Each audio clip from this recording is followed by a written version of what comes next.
Coming back to my subject, that what are the pitfalls? What are the possible minefield that we should avoid? The first thing, avoid anything, counter anything, fight anything that erodes the national will. Build the will of the nation, and this nation will get built itself. There are plenty of forces, more within than outside, who probably are bent upon eroding the will of the nation.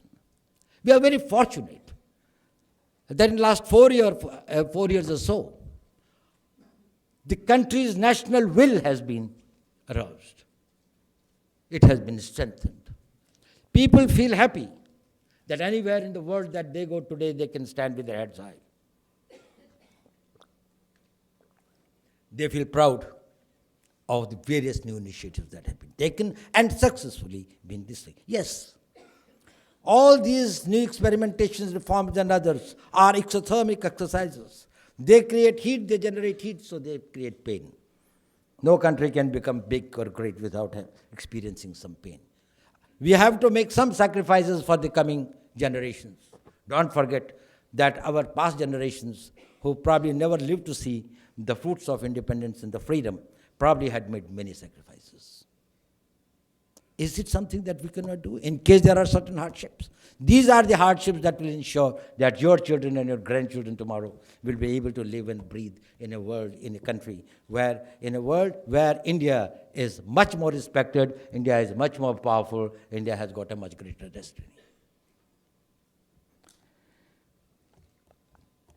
I think if somebody asks me what is the greatest contribution or what is the greatest achievement of India in the last few years, I will say that India has started realizing its strength, realizing its might. And that has started building up its national will. And this national will is reflected when we are able to take strong positions both within and outside the country. When we are able to follow our independent foreign policies which are in the best interest of our country, even when it comes to the major power relationships. We are here to serve the Indian interest, and we can do it with confidence. But it requires the national will and will of the people. So I think the first pitfall that we have got to avoid is that we should not allow this national will to get eroded. But there are some other reasons also why I decided to talk on this. And that's what I was telling Mr. Surya Prakashji yesterday. One reason, of course, is that a lot has been said about do's. Right from our childhood, we are taught, ऐसा करो, ये अच्छा करने से होता है, ये खाने से सेहत अच्छी होती है. There are a lot of things that what you should be doing. So there are a lot of people, poverty alleviation होना चाहिए, urban development, you should have better food, better health, better roads, and all of them are extremely important. They have got to be there. So since plenty has been said on that, I said I will not talk about that. There's a lot of it already available.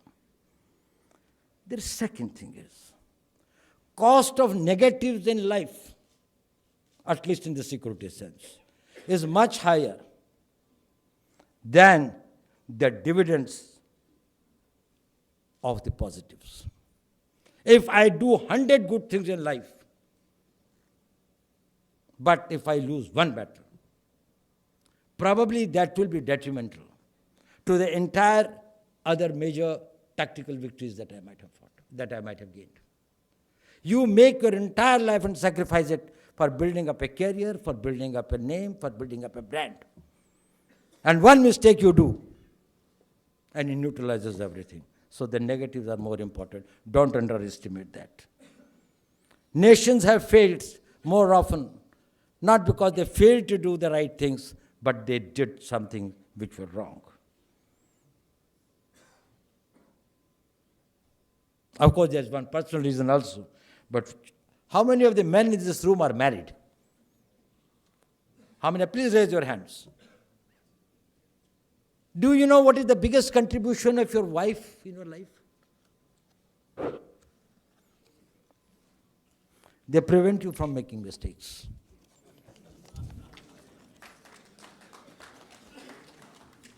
They tell you what not to do. Probably you may be a foolhardy, you may be more those things, you would like to take greater risks, you would like to go for greater adventures than others. They work as a brake. Not that they completely stop the vehicle, but they slow it down and keep it below the danger mark. So that is why, just think had Hitler not moved into Russia, he had won the Second World War. He did one mistake. He did everything, what I mean is that from his point of view, he did everything right in completely trumpeting over the entire Europe. One mistake, and he did. If Mussolini had not invaded Greece. If Japan had not bombed Pearl Harbor. If the Soviets had not moved into Afghanistan. If Nehru had not neglected the advice of Sardar Patel on Kashmir.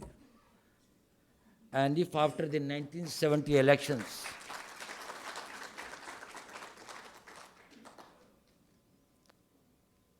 after the 1970 National Assembly elections in Pakistan, Awami League, which had the largest number of seats, absolute majority, they would have allowed Mujibur Rahman to become the Prime Minister. There would have been no Bangladesh. One mistake. So avoid the mistakes. But these mistakes are both generic and some are specific, contextual. I am talking today in the context of India. And in the context of India, it has to factor in India's own weaknesses, India's own strengths, India's own risks, India's own opportunities. In this context where we can go wrong. This is not something which is for absolute for all times to come. This is for how I see next 10 years. For next 10 years, avoid these mistakes. Not that after that, there is no need for being careful about the mistakes. There will be, but there will be a new one. There will be a new context. It will be the new India. And people or the thinkers or the analysts or the strategists of that period will have to think again about that, about their time. That in the new context, what are the things that we should be avoiding and what we should be doing.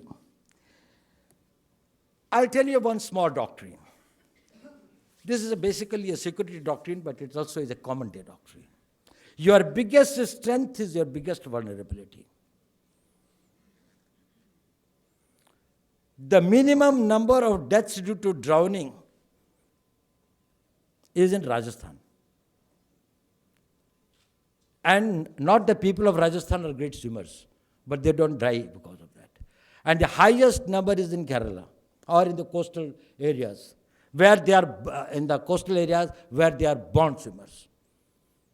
They start swimming in the seas right from the age of 3 or 4. Because if you are a billionaire, you run the risk of losing the billions. I don't. So because that is your great strength, that also is your great vulnerability.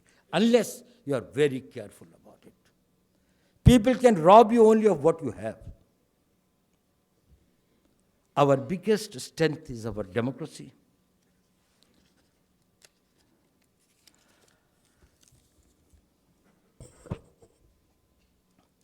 Our polity, which is based on constitution, our pluralistic society, our big civilizational heritage. And as Robinson, who had done a lot of research on that and had written the book, Why Nations Fail, he has said, and I quote, that those who fail to ensure inclusive political, economic, social development tend to fail. So this is very, very important that our democracy is preserved. It has got a lot of positives. Our constitution, our institutions, our laws, all this is good. But can this democracy be a weak democracy? Can this democracy necessarily lead us to the vision of 2030? Yes, it can, if we are able to avoid certain things. And that is what I would like